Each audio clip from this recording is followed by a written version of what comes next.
ಸಂಕ್ರಾಂತಿ ಹಬ್ಬ 14ನೇ ತಾರೀಕ ಅಥವಾ 15ನೇ ತಾರೀಕ, ಈ ಕನ್ಫ್ಯೂಷನ್ ಇಡೀ ಕರ್ನಾಟಕದಾದ್ಯಂತ ಓಡಾಡ್ತಾ ಇದೆ. ಎಲ್ಲ ಪ್ರಮುಖ ಕ್ಯಾಲೆಂಡರ್ ಕೂಡ 14ನೇ ತಾರೀಕೆ ಸಂಕ್ರಾಂತಿ ಹಬ್ಬ ಅಂತೇಳಿ ಮುದ್ರಣ ಮಾಡಿದೆ. ಖಂಡಿತ ತಪ್ಪು.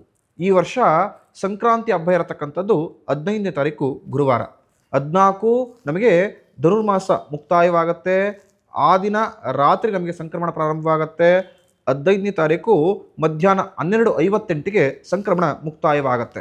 ಸೂರ್ಯ ಉದಯ ಲೆಕ್ಕ ತೆಗೆದುಕೊಳ್ಳತಕ್ಕಂಥದ್ದು. ಹಾಗಾಗಿಯೇ ಇಡೀ ಕರ್ನಾಟಕಾದ್ಯಂತ 15ನೇ ತಾರೀಕು ಮಕರ ಸಂಕ್ರಾಂತಿಯನ್ನು ಆಚರಣೆ ಮಾಡತಕ್ಕಂಥದ್ದು. ಆ ದಿನ ಎಲ್ಲರೂ ಕೂಡ ನಿಮ್ಮ ಮನೆಯಲ್ಲಿ ಹಬ್ಬವನ್ನು ಆಚರಿಸಿ, ಈ ಹಬ್ಬ ನಿಮ್ಮ ಮನಸ್ಸಿನ ಎಲ್ಲ ಇಷ್ಟೈಶ್ವರ್ಯಗಳನ್ನು ಭಗವಂತ ಈಡೇರಿಸಿಕೊಡ್ಲಿ ಅಂತೇಳಿ ಆಶಿಸ್ತೇನೆ. ಈ ರೀಲ್ಸ್ ಇಷ್ಟವಾದರೆ ನಿಮ್ಮ ಆತ್ಮೀಯರೊಂದಿಗೆ ಶೇರ್ ಮಾಡಿ. ಅವರು ಕೂಡ ಯಾವ ದಿನ ಹಬ್ಬ ಮಾಡಿಕೊಡ್ಬೇಕು ಅಂಥೇಳಿ ಈ ರೀಲ್ಸ್ ಮುಖಾಂತರ ನೀವು ತಿಳಿಸ್ಕೊಡಿ. ಈ ರೀಲ್ಸ್ ಇಷ್ಟವಾದರೆ ನಮ್ಮನ್ನು ಫಾಲೋ ಮಾಡೋ ಮುಖಾಂತರ ನಮ್ಮನ್ನು ಪ್ರೋತ್ಸಾಹಿಸಿ. ಧನ್ಯವಾದಗಳು.